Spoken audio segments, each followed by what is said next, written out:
Hi guys, today I'm wearing my Super Mario Bros. 3 t-shirt because I want to talk to you a little bit about Nintendo and some things that have really been annoying me about that company lately. I was watching some videos on YouTube, some reviews and some previews of upcoming Nintendo games for the 3DS system, some of which have already been released in Japan or are coming out this year, first or second quarter, and just getting more and more frustrated by the fact that the 3DS is a region locked system and that the new 3DS is still going to be a region locked system. And for those of you who don't know, most handheld systems are not region locked up until the Nintendo's 3DS. The old Game Boys weren't region locked, meaning you could play games from anywhere in the world. You could play European games, Japanese games, whatever.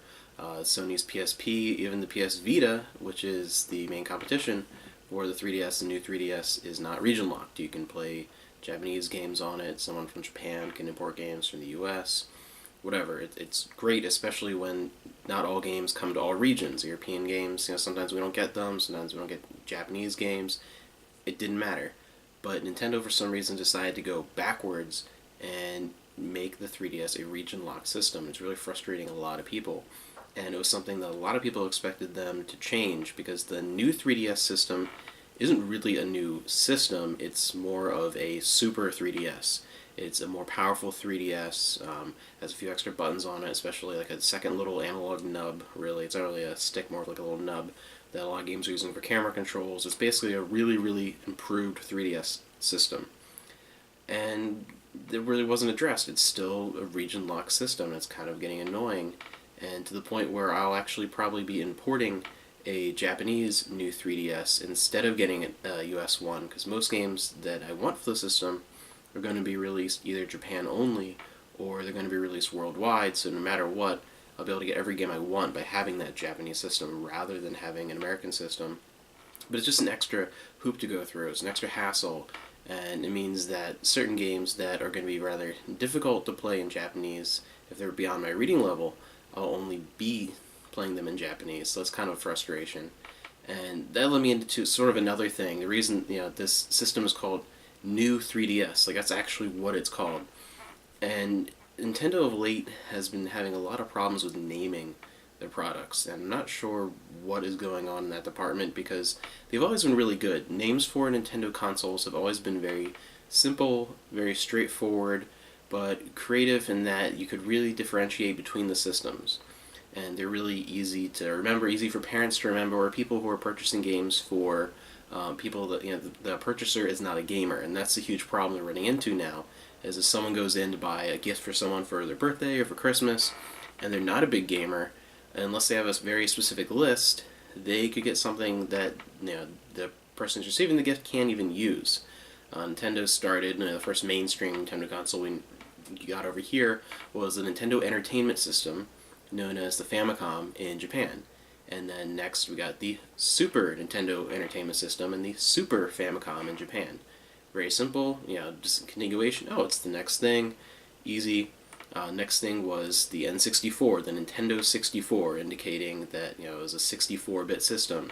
And a lot of the games even had Mario 64, you had Pilot Wings 64. Everything had a very simple label. It was very easy. You had the GameCube, which was great. It was in the shape of a cube, and it played games, and you called it the GameCube. Great. Nintendo Wii, kind of an odd name, but they did a really good job with marketing. And they had the Wii, WII. They had two Japanese businessmen from Nintendo coming and saying, "We would like to play," and the bow, and the two little eyes at the end would bow, and they look kind of like people, and it was great. It was a very good very good marketing for that system. That's part of why it really sold well, was great marketing. And then they came out with the Wii U, which just the name is terrible. They wanted to really stick with the whole Wii idea because they bounced back with the Wii after the N64 and the GameCube's lackluster performance. They should have called it like the Wii 2 or gone back and called it like the Super Wii or the Wii something, but just the Wii U sounds too close, and with the exception of the gamepad, the actual console itself looks very similar to the Wii, and a lot of people that aren't in the know are going to think that the Wii U is just a gamepad that is like an attachment to the Wii. and it's still something of confusion. People have talked about it already for a couple of years. So I'm not going to get into it, but that's still a point of contention. And then on top of that, you have with their handhelds, you had the Game Boy, Game Boy Color, and then the Game Boy Advance, and then the Game Boy, the DS, which is dual screen, or developer system was the other moniker for it. But it was called dual screen DS because it has two screens. All right, makes sense. Next system was the 3DS. It was a more powerful DS that you could play games in 3D. So it's a play on words, the 3DS. Great, that's creative. It's easy when you see on a label. You could say, oh, it's a 3DS game, so it won't work on my DS. But it was backwards compatible with DS games. So it could play anything. So you had a 3DS, oh, that's fine, that's fine. But now they're releasing the new 3DS.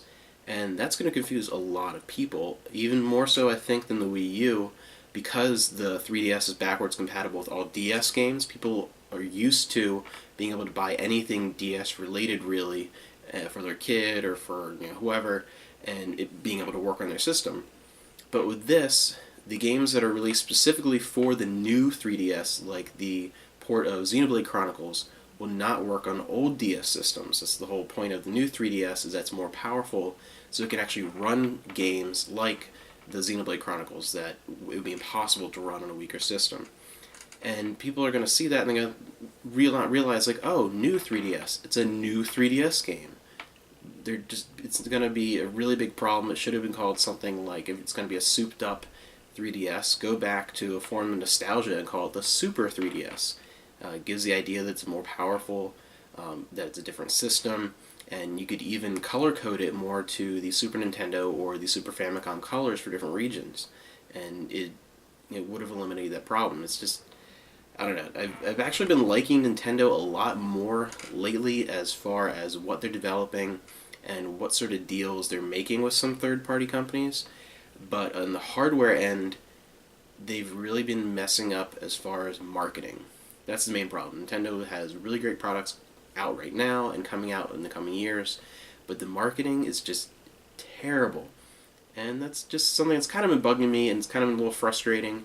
And I wanted to know if any of you guys out there have had any frustrations that are similar with Nintendo or with a different company. Maybe you're a big Xbox guy, you're a big Microsoft person, and the whole Xbox One name is ridiculous and issues that they're having.